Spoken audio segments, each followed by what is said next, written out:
BNP জন্মলগ্ন থেকে আওয়ামী ফ্যাসিবাদের বিরুদ্ধে লড়াই করেছে। আগামী নির্বাচন বাংলাদেশের জন্য অনেক গুরুত্বপূর্ণ নির্বাচন। আজকে যারা বিভিন্নভাবে আন্দোলনের কথা বলছেন, ধমক দিচ্ছেন, এই না হলে এই হবে না, এই না হলে এই নির্বাচন হবে না, আমি সবাইকে বলবো, বাংলাদেশ স্বাধীন হওয়ার পরে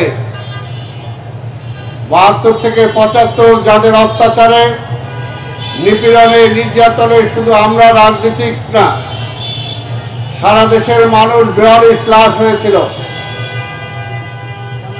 গুম খুনের হত্যার শিকার হয়েছিল। সিরাজ শিকদারকে হত্যা করার পরে বলেছিল, কোথায় সিরাজ শিকদার? কাদের সহায়তায়, কাদের উপর ভর করে আবার সেই আওয়ামী শক্তি বাংলাদেশে ফিরে এসেছিল,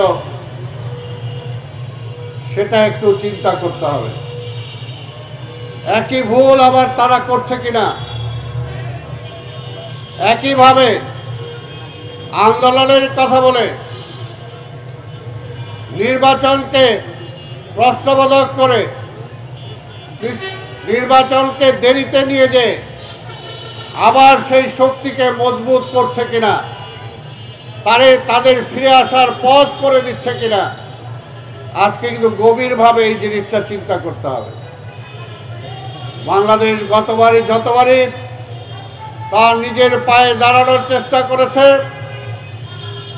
ততবারই সুচিন্তিতভাবে সেই গণতন্ত্রকে হত্যা করে এই আধিপত্যবাদীর দোসরদেরকে ক্ষমতায় নিয়ে আসা হয়েছে। তাই আজকে বলবো, সচেতন জনগণকে বলবো, লেখক ফোরামকে বলবো, সাংবাদিকদেরকে বলবো, ব্যবসায়ীদেরকে বলবো, রাজনীতিবিদদেরকে বলবো, তারা আওয়ামী লীগের সাথে দোসর হয়ে একসাথে এর আন্দোলন করেছিল, কাদের কারণে জাতীয়তাবাদী শক্তিকে সেই সময় ক্ষমতা থেকে নামানো হয়েছিল। তাই সেই বিষয়টা আমাদেরকে ভাবতে হবে। আগামী নির্বাচন বাংলাদেশের জন্য অনেক গুরুত্বপূর্ণ নির্বাচন। এই নির্বাচনের পূর্বে আবার এই ধরনের ষড়যন্ত্র চলছে। আপনারা দেখেছেন Japan Bangladesh joint venture company JBS holdings limited. একই ষড়যন্ত্র চলছে। যখন শেখ হাসিনা ক্ষমতায় ছিল তখনও একই অবস্থা ছিল। স্বাধীনতার পরবর্তী সময়ে আবার সেই একই অবস্থায় দেশকে ফিরিয়ে নিয়ে যাওয়ার জন্য চেষ্টা করা হচ্ছে। তাই আজকে সচেতন মানুষকে সাবধান থাকতে হবে যে কারা এই ষড়যন্ত্র করছে। সমবেত বন্ধুগণ, আমরা নির্বাচন চাই। আরেক পক্ষ সেই যখন ফ্যাসিবাদ ক্ষমতায় ছিল তখন থেকে বলা হচ্ছিল নির্বাচন কেন দিব, নির্বাচনকে এর জন্য দিব যে বিএনপি ক্ষমতায় আসবে, তারেক রহমান দেশ চালাবে, এর জন্য কি নির্বাচন দিব? ৫ই আগস্টের পরও আমরা দেখছি সেই একই প্রক্রিয়া। নির্বাচন কেন দিব? নির্বাচন এত দ্রুত দেওয়া দরকার কি? দিলেই তো বিএনপি ক্ষমতায় আসবে।